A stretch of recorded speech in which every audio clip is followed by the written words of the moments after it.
Chapter 4: The Power of the Storyteller. The most powerful person in the world is the storyteller. The storyteller sets the vision, values, and agenda of an entire generation that is to come. Steve Jobs. Before we have a story, any story, we must first have a storyteller. And that storyteller is a god, because within their narrative, they're all powerful, almighty, and omnipotent. That is why religion is among the most powerful stories of our civilization. And the storyteller of such a popular story is, of course, a god, or the Son of God, or the Prophet of God, or in the image of God. He sets the rules and the laws, what is good and evil, what is right and wrong, what is and what is not possible. He tells us how to dress, what to eat, how to live, how to relate to each other, who must marry whom, how to bring up our children, where we're coming from, why we are here, what is the purpose of life, and where we go after death. If we believe his story, we're going to not only listen to, but also obey his commandments.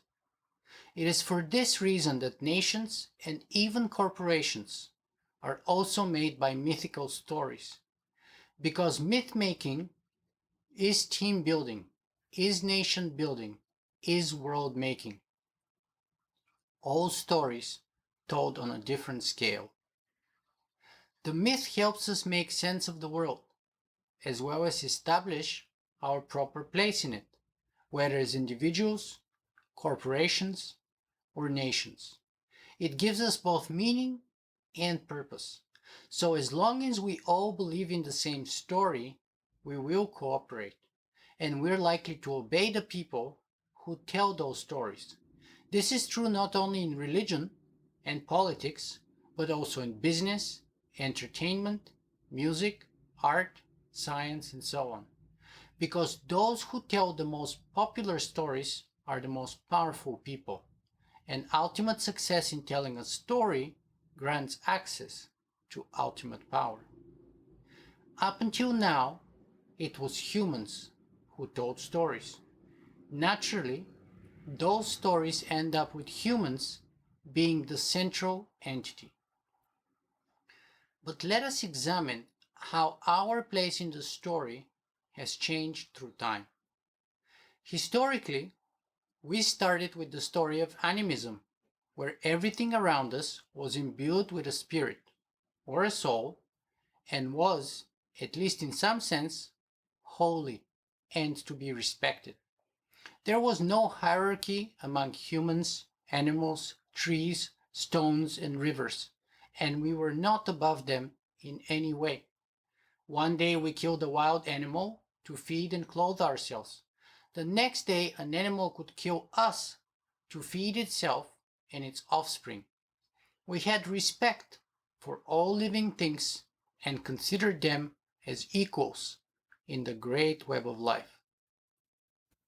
Then the story of theism brought hierarchy and centralization of power in the hands of many or one God.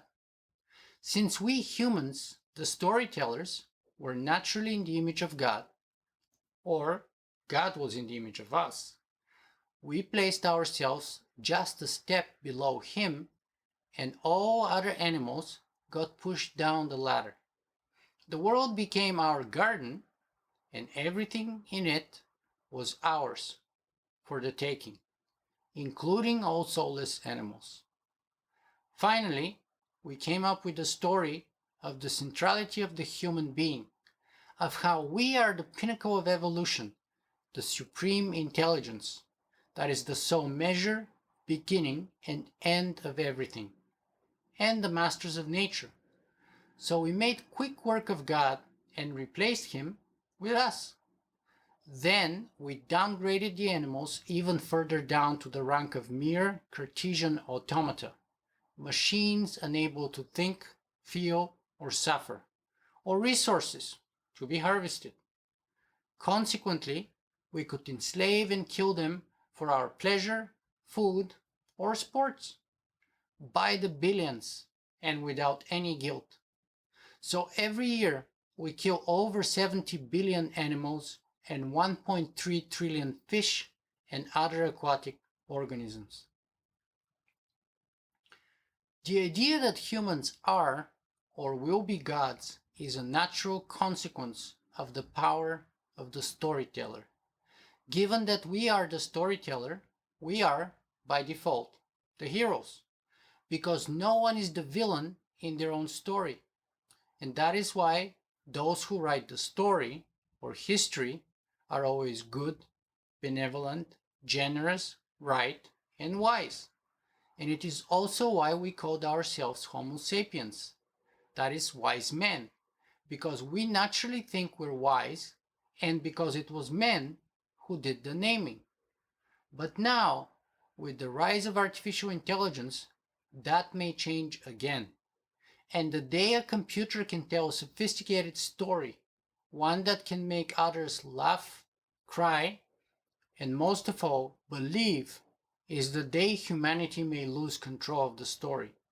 Because as we already saw above, the storyteller inevitably ends up not merely as the hero, but also as God, the most powerful entity or species. And if that turns out to be the case, can we blame the godlike AIs if they come up with the story of AIism and end up treating humans the same way we humanists treat the animals? In short, humanity's power lies in the fact that we are the storytellers. If we lose our power to tell our stories, we would lose everything. As Salman Rushdie says, those who do not have the power over the story that dominates their lives, the power to retell it, rethink it, deconstruct it, joke about it, and change it as times change, truly are powerless, because they cannot think new thoughts.